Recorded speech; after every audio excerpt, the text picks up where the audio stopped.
Welcome to C star official. இன்னைக்கு ஒரு முக்கியமான இன்ஃபர்மேஷன் பற்றி தான் இந்த பதிவில் பார்க்க போகிறோம். வீடு மனை வாங்குவதற்கு ஒரு அதிரடியான அறிவிப்பு வெளியிட்டிருக்காங்க.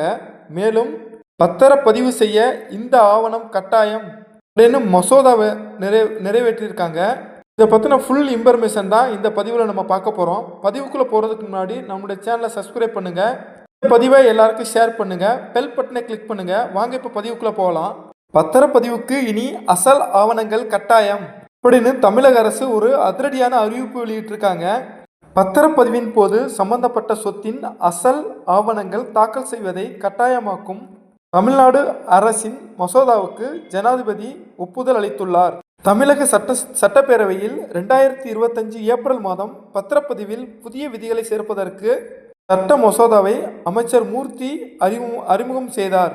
இந்த மசோதாவுக்கு ஜனாதிபதி தற்போது ஒப்புதல் அளித்துள்ளார். அதாவது பத்திரப்பதிவில் கடுமையான சட்டத்திட்டங்களை கொண்டு வர்றதுக்காண்டி புதிய விதிகளை அறிமுகம் செய்து ஜனாதிபதியினுடைய ஒப்புதலுக்காக 2025 ஏப்ரல் மாதமே மசோதா ஒன்று கொடுத்துருந்துருக்காங்க.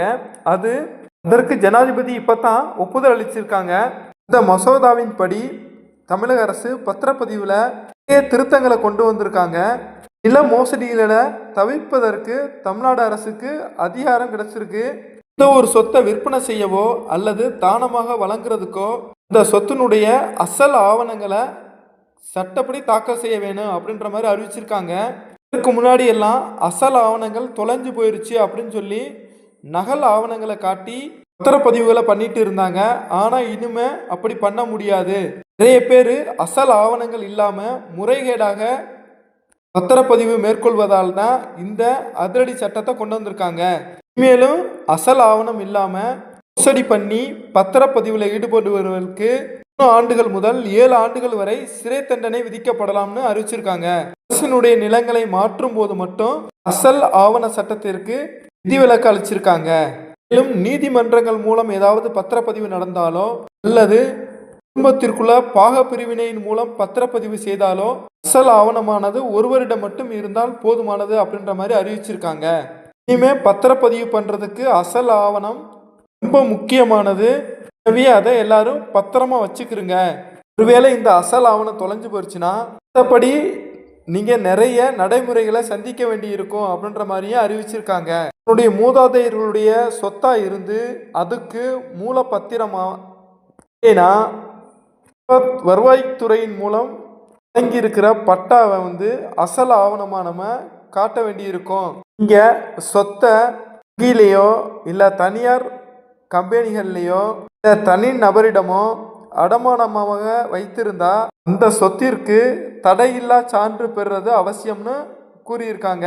இந்த சொத்தை நீங்கள் பத்திரப்பதிவு பண்ணுறதுக்கு அந்த தடையில்லா சான்றும் ஒரு ஆவணமாக நீங்கள் அளிக்கணும். ஒருவேளை உங்களுடைய அசல் ஆவணம் உண்மையிலேயே தொலைஞ்சு போயிருந்துச்சு அப்படின்னா இப்படி காவல்துறையினரிடம் புகார் அளித்து அவர்களால் கண்டுபிடிக்க முடியவில்லை அப்படின்ற சான்றிதழ் அவங்கள்ட்ட பெறணும். மேலும் அசல் ஆவணம் தொலைந்து போனதை உள்ளூர் விளம்பரம் மூலம் நாளிதழ்களில் ஒரு விளம்பர செய்தியாக பதிவிட்டு விளம்பர செய்தியையும் ஒரு ஆவணமாக பத்திரப்பதிவின் போது சமர்ப்பிக்கணும். அதாவது அசல் ஆவணங்கள் மூலம்தான் பத்திரப்பதிவு கட்டாயம் பண்ணணும்.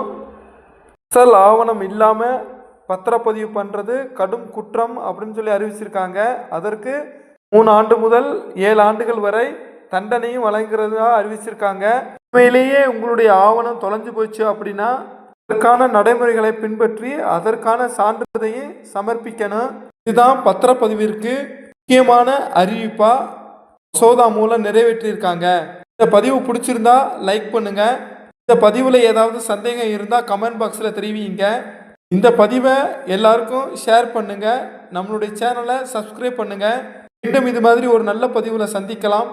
தேங்க்யூ ஃபார் வாட்சிங் வீடியோ. Thank you friends.